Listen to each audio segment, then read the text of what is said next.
Good morning friends, समित life में कर YouTube channel पे आप लोगों का स्वागत है। देखिए दोस्तों, आज के सेशन में करने वाले हैं हम लोग फ्रेंड्स रसायन विज्ञान केमिस्ट्री का दोस्तों क्लास नोट्स करेंगे, जो कि दोस्तों एनसीईआरटी एवं एनसीईआरटी पर आधारित है फ्रेंड्स, जिसमें कि छठा से लेके 12th तक इंटर तक का टोटल महत्वपूर्ण पॉइंट्स दोस्तों इसमें दिया गया दोस्तों, जो कि दोस्तों यह है आपके बीपीएससी ट्री 4.0 एग्जाम के लिए दोस्तों बहुत ही महत्वपूर्ण रहने वाला है दोस्तों। देखिए दोस्तों, हम लोग करते हैं स्टार्ट करते हैं अपने सेशन को। देखिए फ्रेंड्स, इसमें हम फर्स्ट चैप्टर स्टार्ट किए हुए दोस्तों, इसका पदार्थ उसकी संरचना भाग फर्स्ट का, भौतिक रसायन का दोस्तों, फिजिकल केमिस्ट्री का दोस्तों फर्स्ट जो चैप्टर है दोस्तों हम लोग का, उसकी संरचना पदार्थ उसकी संरचना मैटर एंड स्ट्रक्चर का दोस्तों ये स्टार्ट किए हुए फ्रेंड्स, जिसमें कि दोस्तों देखिए आज यहाँ से होगा फ्रेंड्स। दो नंबर, गर्म या शुष्क दिनों में कूलर पंखे की अपेक्षा। देखिए दोस्तों, जो मेरे पिछले वाले सेशन को नहीं देखे वो इसी चैनल पर चले जाइएगा, प्लेलिस्ट बना हुआ है friends, chemistry Rukmani class notes करिए दोस्तों, वहाँ पर टोटल मिल जाएगा वीडियो। तो दोस्तों, गर्म या शुष्क दिनों में कूलर पंखे की अपेक्षा अधिक ठंडा करता है, क्योंकि शुष्क दिनों में वायुमंडल में जल वाष्प कम होती है, जिसके कारण वाष्पीकरण की दर बढ़ जाती है। जब कूलर चलता है तब उसमें भरा गया पानी अपनी वाष्पीकरण की ऊर्जा आसपास के वातावरण से लेता है और तेजी से वाष्पित होने लगता है। इस वाष्पीकरण की क्रिया के कारण कूलर अधिक तेजी से ठंडा करता है दोस्तों। जैसे फ्रेंड्स, गर्मियों में घड़े का जल ठंडा होता है, क्योंकि गर्मियों में वायुमंडल में जल वाष्प कम होती है, तो वाष्पन की दर को बढ़ा देती है। मिट्टी का घड़ा सरंध्र होता है, जिसकी सतह पर छोटे छोटे छेद होते हैं, जिसके कारण अंदर का पानी घड़े की सतह पर आ जाता है, जिसके वाष्पन के लिए ऊष्मा घड़े के पानी और आसपास के वातावरण से ली जाती है। इससे आसपास का वातावरण ठंडा हो जाता है और घड़े का पानी ठंडा रहता है दोस्तों। नेक्स्ट देखिए फ्रेंड्स, पदार्थ को गर्म करने पर विसरण की प्रक्रिया तेजी से होती है, क्योंकि पदार्थ के कण निरंतर गतिशील होते हैं, अर्थात इनमें गतिज ऊर्जा होती है।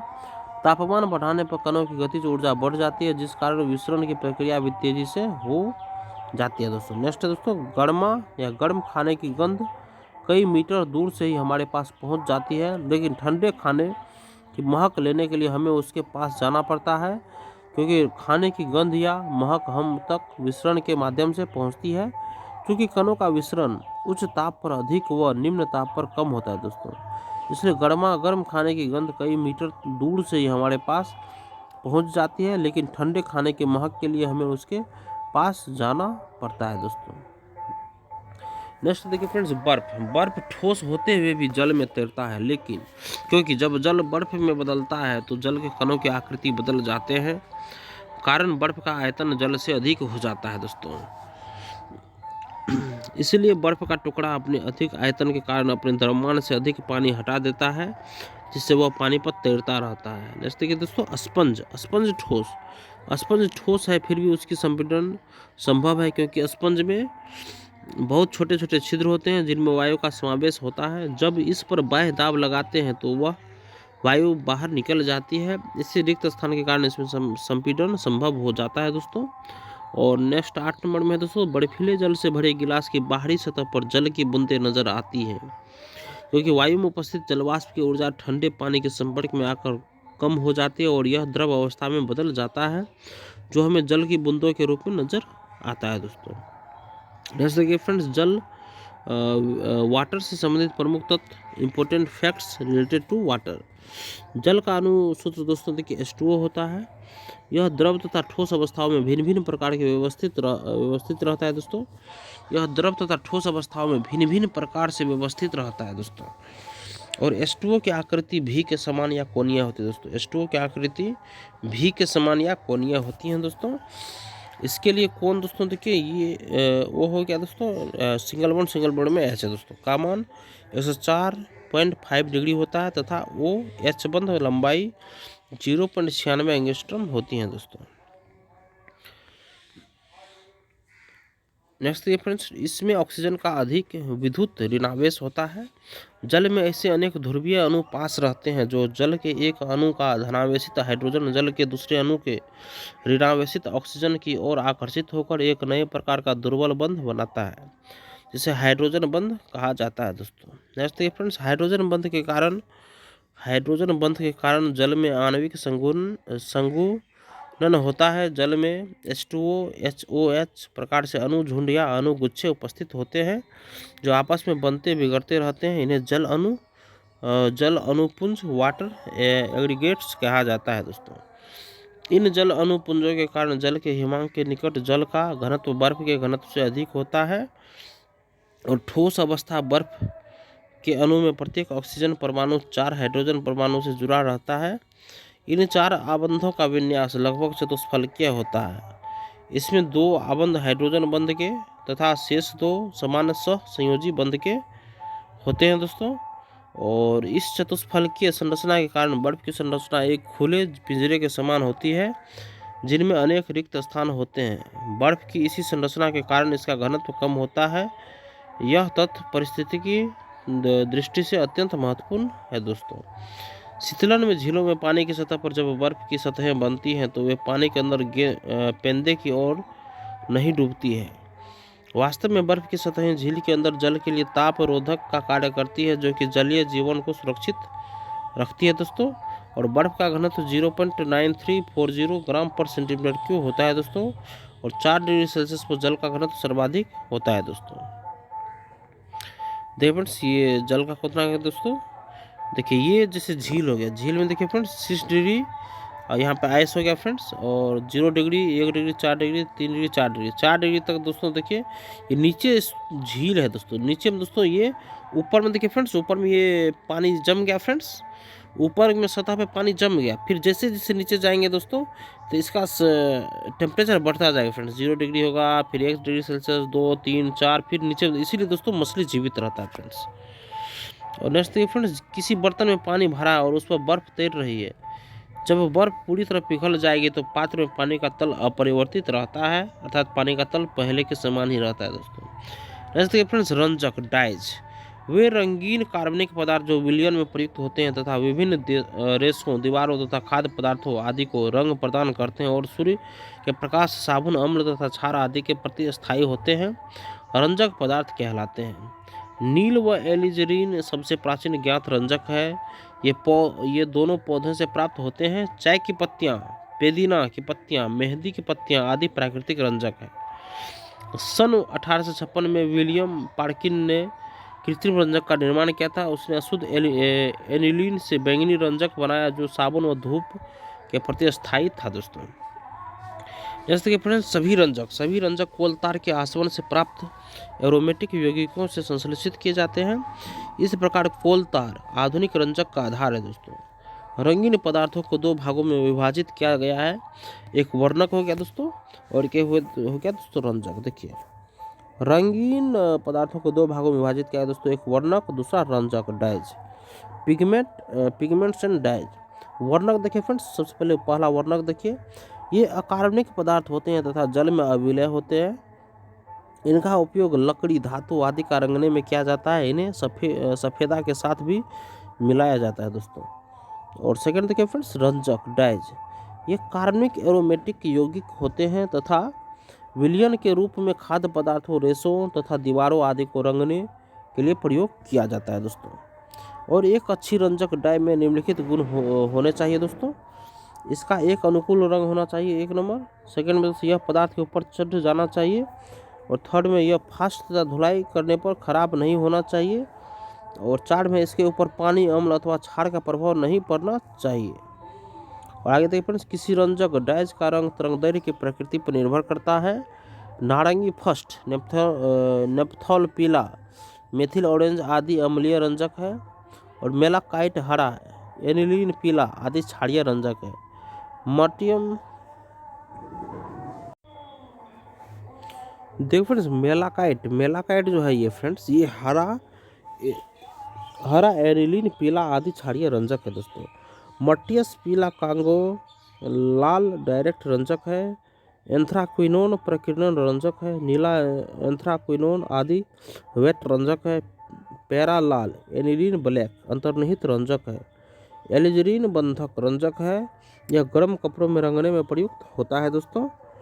और आगे देखिए फ्रेंड्स, रासायनिक संयोग का नियम, लॉ ऑफ केमिकल कॉम्बिनेशन। द्रव्यमान संरक्षण का नियम देखिए friends, law of mass conservation. इस नियम के अनुसार द्रव न तो बनाया जा सकता और न ही नष्ट किया जा सकता है दोस्तों। इस नियम को एंटोनी लेवोइसियर ने सन 1789 में दिया था।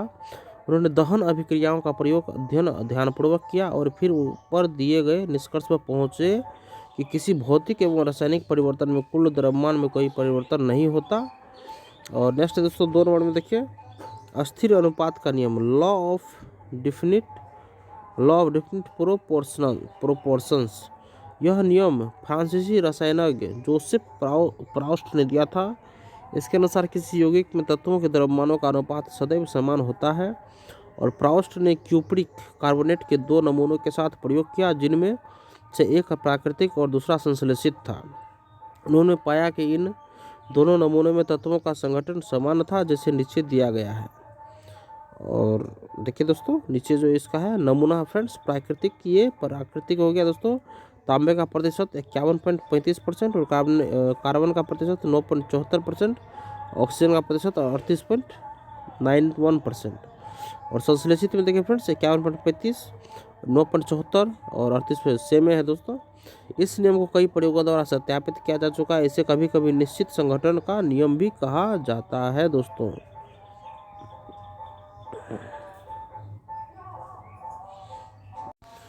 देखिए फिर नेक्स्ट है गुणित अनुपात का नियम।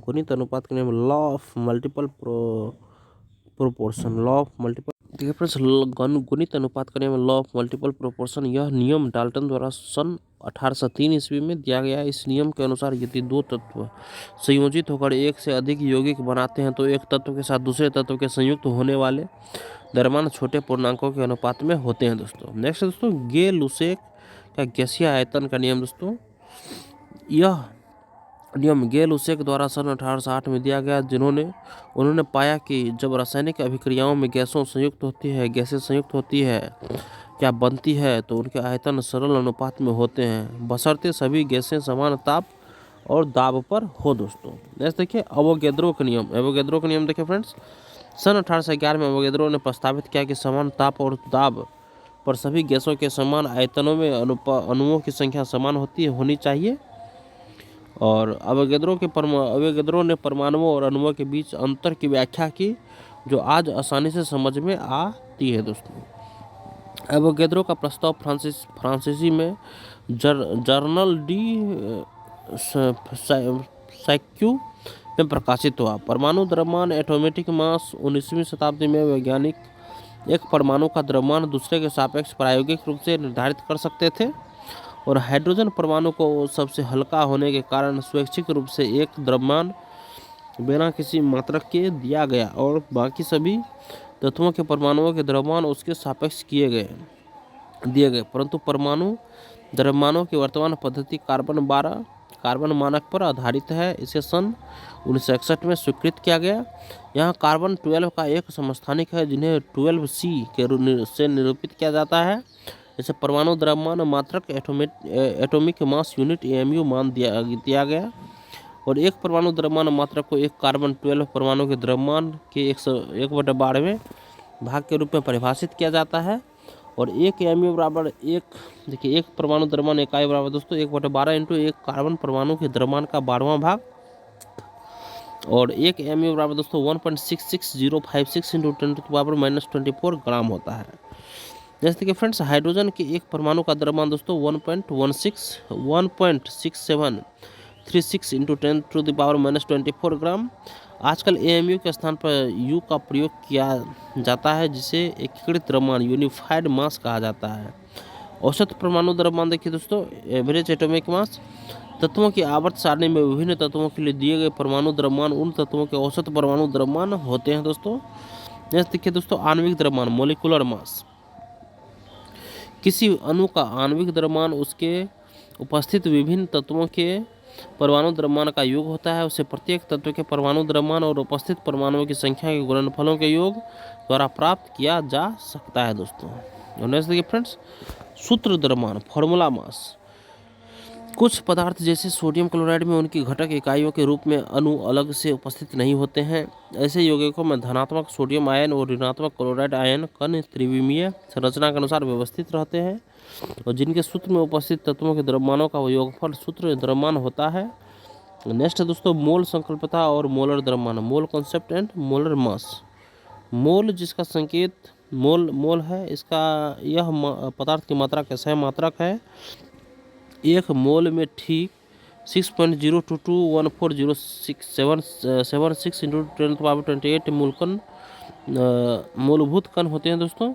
और यह संख्या अवोगैड्रो स्थिरांक Na का नियत संख्यात्मक मान होता है जब उसे मोल -1 मात्रक में व्यक्त किया जाता है, और इसे अवोगैड्रो संख्या कहा जाता है। किसी निकाय के पदार्थ की मात्रा संकेत Na विशिष्ट मूल कणों की संख्या का माप होती है दोस्तों। और ये मूल कण एक परमाणु, अणु, आयन, इलेक्ट्रॉन, कोई अन्य कण या कणों का विशिष्ट समूह हो सकते हैं दोस्तों। नेक्स्ट है मोलों की संख्या। मोलों की संख्या बराबर दिया गया द्रव्यमान बटे m बटे आणविक द्रव्यमान, छोटा m बटे दोस्तों बड़ा m। और एक मोल पदार्थ में 6.022 इंटू 10⁻23 अणु या परमाणु या आयन होते हैं। दिए गए पदार्थ में अणुओं की संख्या बराबर मोलों की संख्या इंटू Na बराबर दोस्तों यहाँ हो जाएगा एवोगैड्रो संख्या, और बराबर m बटे छोटा m बटे बड़ा m इंटू Na।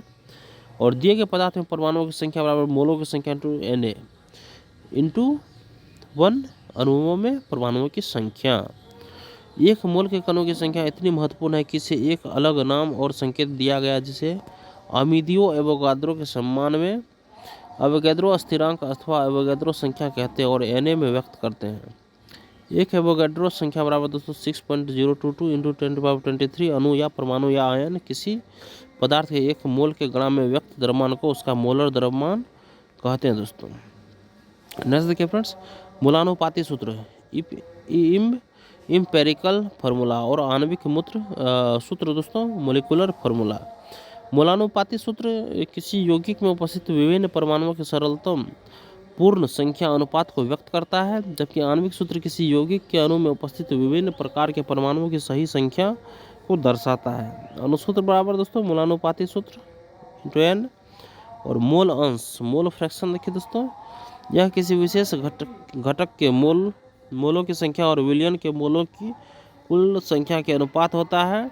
यदि कोई पदार्थ A किसी पदार्थ B में घुलता है और उनके मोलों की संख्या क्रमशः Na और Nb हो तो उनके मोल अंश इस प्रकार व्यक्त किए जाएंगे दोस्तों। ये दोस्तों A का मोल अंश A के मोलों की संख्या बटे विलयन के मोलों की संख्या बराबर Na बटे Na प्लस B। और B का मोल अंश दोस्तों B के मोलों की संख्या बटे विलयन के मोलों की संख्या बराबर Nb बटे Na प्लस Nb। जैसे देखिए दोस्तों मोलरता मोलैरिटी यह सबसे अधिक प्रयुक्त मात्रक है, इसे m द्वारा व्यक्त किया जाता है। यह किसी विलय की 1 लीटर विलयन में उपस्थित मोलों की संख्या होती है। अतः मोलरता m बराबर विलयन के मोलों की संख्या बटे विलयन का आयतन L में। नेक्स्ट देखिए फ्रेंड्स मोलैरिटी, इसे 1 kg विलायक में उपस्थित विलय के मोलों की संख्या के रूप में परिभाषित किया जाता है, इसे m द्वारा व्यक्त किया जाता है। अतः मोललता m बराबर विलय के मोलों की संख्या बटे विलायक का द्रव्यमान kg में। सामान्य रूप से अधिक सांद्रता वाले विलयन को स्टॉक सॉल्यूशन भी कहते हैं दोस्तों। विलयन की मोलरता तापमान के साथ परिवर्तित नहीं होती है, क्योंकि द्रव्यमान तापमान में से अप्रभावित रहता है। और देखिए दोस्तों फर्स्ट हमारा पदार्थ उसकी संरचना खत्म हो गया। सेकंड दोस्तों हम लोग का जो चैप्टर है दोस्तों यह परमाणु संरचना एटॉमिक स्ट्रक्चर। थोड़ा सा देख लेते हैं फ्रेंड्स हम लोग। कनाद देखिए कनाद सिद्धांत थ्योरी दोस्तों, इसे भारतीय महर्षि कनाद ने प्रतिपादित किया था। इस सिद्धांत के अनुसार द्रव को विभाजित करते रहने पर एक सीमा तक छोटे छोटे कण प्राप्त होंगे वह अंत में देखिए फ्रेंड्स, इस सिद्धांत के अनुसार द्रव को विभाजित करते रहने पर एक सीमा तक छोटे छोटे कण प्राप्त होंगे वह अंत में अविभाज्य कण प्राप्त होंगे। इस अविभाज्य सूक्ष्मतम कण को कनाद ने परमाणु एटम कहा। एटम शब्द 400 BC में ग्रीस के फिलोसोफर डेमोक्रिटस ने दिया था। सन 1860 में जॉन डाल्टन ने परमाणु सिद्धांत प्रस्तुत किया। इन्हें परमाणु की खोज का श्रेय दिया गया दोस्तों। नेक्स्ट है परमाणु एटम। डाल्टन के परमाणु सिद्धांत के अनुसार सभी द्रव चाहे तत्व यौगिक या मिश्रण हो सूक्ष्म कणों से बने होते हैं, जिन्हें परमाणु कहते हैं। परमाणु अत्यंत दोस्तों ये सूक्ष्मतम कण होते हैं और इनका आकार लगभग 10⁻⁻10 मीटर प्रास होता है। और अधिकांश तत्वों के परमाणु स्वतंत्र रूप से अस्तित्व में नहीं रह पाते हैं। परमाणु सामान्यतः अणु व आयन होते हैं दोस्तों। ये अणु या आयन अत्यधिक संख्या में पुंजित होकर वह द्रव बनाते हैं जिन्हें हम देखते, अनुभव करते व छू सकते हैं दोस्तों। नेक्स्ट देखिए फ्रेंड्स अणु अणु साधारणतया दो या दो से अधिक परमाणुओं का समूह है जो आपस में रासायनिक बंध द्वारा जुड़े होते हैं, जिन्हें समान भौतिक विधियों द्वारा पृथक नहीं किया जा सकता। तो देखिए फ्रेंड्स, इसी के साथ हमारा सेशन यहीं पे दोस्तों आज खत्म होता है फ्रेंड्स। कल के सेशन में दोस्तों ये सेकंड नंबर चैप्टर दोस्तों परमाणु संरचना, ये दोस्तों डिटेल्स में करेंगे फ्रेंड्स। ये थोड़ा सा किए हैं हम लोग अभी। देखिए फ्रेंड्स, सेशन अगर आप लोगों को पसंद आया फ्रेंड्स तो सेशन को एक लाइक जरूर कर दीजिएगा दोस्तों, और किसी एक ग्रुप में इस वीडियो को जरूर शेयर कर दीजिएगा दोस्तों, और चैनल को फ्रेंड्स सब्सक्राइब कर लीजिए, और लेटेस्ट इन्फॉर्मेशन पाने के लिए बेल आइकन के बटन को जरूर क्लिक कर लीजिएगा। धन्यवाद दोस्तों, आपका दिन शुभ हो।